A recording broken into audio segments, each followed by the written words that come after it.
사람의 가장 큰 내적 소모는 인간성을 모르는 것이다. 조상들이 일찍이 단언했다. 호랑이를 그리도에 가죽은 그릴 수 있어도 뼈는 그리기 어렵고 사람을 알도에 얼굴은 알 수 있어도 이 세상 얼마나 마음은 알 많은 수 없다. 사람들이 평생 비틀거리며 손해만 보는지 그 근본을 따져보면 능력이 부족해서가 아니라 인심이라는 글자 없는 책을 꿰뚫어 보지 못하기 때문이다. 인간성에 대해 서양 작가 로마인 롤란가 한 말이 있다. 삶의 진실을 깨달은 후에도 여전히 삶을 사랑하는 것, 이것이야말로 진정한 영웅주의다. 그런데 하필이면 너무 많은 사람들이 대부분의 인생을 살고도 삶의 진실의 핵심인 인간성의 본질조차 제대로 파악하지 못한다. 마치 눈을 가리고 맷돌을 도는 당나귀처럼 인간성의 덩굴에 꽁꽁 얽매여 어디를 가든 자기 자신과 씨름하며 끊임없이 소모된다. 결국 한 사람의 가장 큰 내적 소모는 5글자로 요약된다. 인간성을 모른다. 첫 번째 층, 인간성에 의존하면 반드시 곤란해진다를 모르고 그를 버팀목으로 여긴다. 적지 않은 사람들이 비틀어지고 고통스럽게 사는 근원은 항상 남이 받쳐주길 바라는 데 있다. 배우자가 영원히 다정다감하길 바라고, 친구가 언제나 위험을 무릅쓰길 바라며, 절망적 상황에서 귀인이 손을 내밀어 구해주길 바란다. 이런 생각들은 아름다워 보이지만 실제로는 자신의 인생 고삐를 직접 남의 손에 넘겨주는 것이다. 노묘에서 군자는 자신에게서 구하고 소인은 남에게서 구한다고 했고, 어른들도 늘 산에 기대면 산이 무너지고 사람에 기대면 사람이 달아난다고 했는데 이는 모두 현실에 부딪혀 깨달은 진리다. 청나라 말기 명신 세등 구어판이 태평천국을 평정하고 상군이 천하를 진동시켜 공이 높아 조정을 불안하게 만들었다. 그가 새가 닿으면 좋은 화를 감추고 교활한 토끼가 죽으면 사냥개를 삼는다는 고전을 모를 리 있겠는가. 오히려 너무나 잘 알고 있었다. 그래서 그는 주도적으로 상군을 해산하고 동생 성고관에게 보낸 편지에서 당부했다. 우리 형제는 지위도 높고 공도 크며 명망도 무거우니 이 기회를 빌려 자유자재로 행동하여 선시선종해야 한다. 그는 황권에 의존하는 것이 덤불에 붙어 사는 것과 같다는 것을 꿰뚫어보고 오직 주도적으로 명리를 놓아야만 자신을 보존하는 길임을 알았다. 나중에 같은 시기에 공을 세운 장수들은 대부분 의심과 탄압을 받았지만 오직 쟁 가문만이 선종할 수 있었던 것은 바로 의존은 줄이고 자립은 늘린다는 지혜를 터득했기 때문이다. 걷는 법을 배우는 아이가 계속 어른의 손을 잡고 있으면 영원히 안정적으로 걷는 법을 배울 수 없듯이 몇 번 넘어져 아파본 후에야 스스로 서는 발이 가장 든든하다.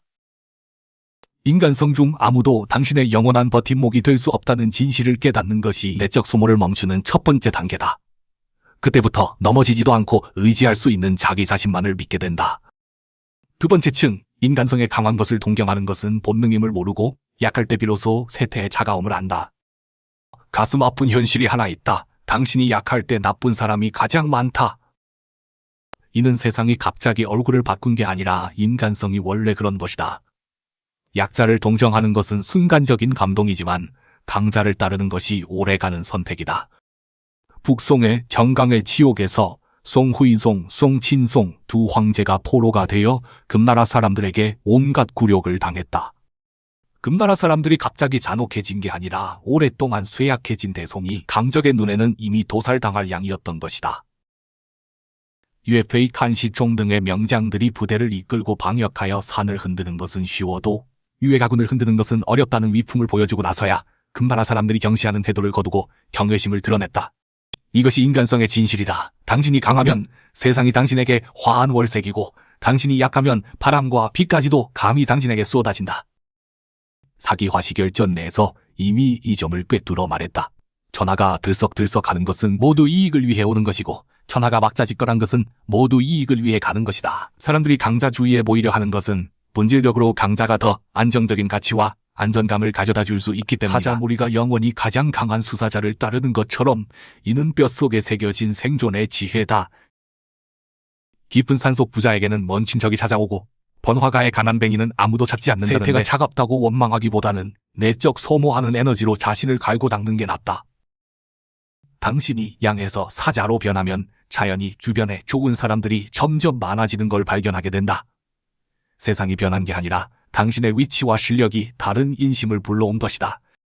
세 번째 층, 인간성의 이기심이 밑바탕임을 모르고 상생의 길을 배워야 오래간다. 인간성에는 모두 이기적인 면이 숨어 있는데 이는 악이 아니라 유전자에 새겨진 생존 본능이다. 사람과 교제할 때 상대방이 자신을 희생해서 당신을 성취시켜주기를 바라는 것은 헛된 꿈과 다름없다. 정말 똑똑한 방법은 윈윈의 판을 만들어 모두가 희망을 가질 수 있게 하는 것이다. 전국 말기 진왕 잉쟁기 6국을 평정하여 했지만 각국이 연합해서 진나라에 맞설까봐 걱정했는데 리시가 원교 근공 전략을 바쳤다. 멀리 동쪽에 있는 제나라에는 호의를 보이며 달래서 안정시키고 가까운 한나라, 조나라, 위나라를 집중 공격하는 것이었다. 리시는 제나라의 속셈을 정확히 꿰뚫어 보았다. 당장의 안전을 위해서라면 절대 이웃나라를 위해 나서지 않을 것이고 입술이 없으면 이가 시리다는 도리를 알면서도 먼저 자신부터 챙길 것이라고. 바로 이런 근시안적 이기심을 이용해서 진나라가 한 걸음씩 육국을 와해시키고 마침내 천하를 통일했다. 옛말에 친형제라도 계산은 분명히 한다고 했듯이 사람과 지낼 때는 인간성을 시험하려 하지 말고 순응하고 다루는 법을 배워야 한다. 좋은 관계는 당신이 나에게 잘해야 한다는 도덕적 강요로 만들어지는 게 아니라 우리가 함께 있는 게 서로에게 이익이다라는 이해관계의 결속으로 만들어진다. 사업을 같이 하는 것처럼 먼저 이익 분배를 명확히 하는 게 공허한 형제 의리를 말하는 것보다 훨씬 믿을 만하다. 이익이 공평하게 분배되어야 감정도 오래 갈 수 있다. 호베스는 인간성의 투쟁의 근원이 있다고 했지만 중국인들이 보기에는 투쟁보다는 화합이, 이기보다는 상호 이익이 낫다. 이기심이 인간성의 밑바탕임을 분명히 보면 더 이상 무사한 헌신을 기대하지 않게 되고 오히려 집착을 버리고 더 견고하고 편안한 관계를 구축할 수 있다. 내적 소모란 본질적으로 자기 자신과 줄다리기를 하는 것이고 인간성을 이해하지 못하는 것이 바로 이 전쟁이 영원히 멈추지 않는 근원이다. 이존하면 반드시 곤란해진다를 깨달으면 자립자강을 배우게 되고 강자를 동경하는 본능을 깨우치면 자신을 갈고 닦기를 선택하게 되며 이기심이라는 밑바탕을 분명히 보면 상생의 도를 깨닫게 된다. 인간성이라는 이 책은 정말 심오하지만 평생에 걸쳐 읽을 가치가 있다. 그것을 읽어내는 것은 세상을 원망하는 사람이 되기 위해서가 아니라 맑고 투명하게 살기 위해서다. 누구를 의지해야 하고 누구를 피해야 하며 세상과 어떻게 지내야 하는지를 알기 위해서. 내적 소모를 줄이는 것은 인간성을 이해하는 것부터 시작된다. 마음속 싸움이 멈추면 발밑의 길은 자연히 순탄해진다.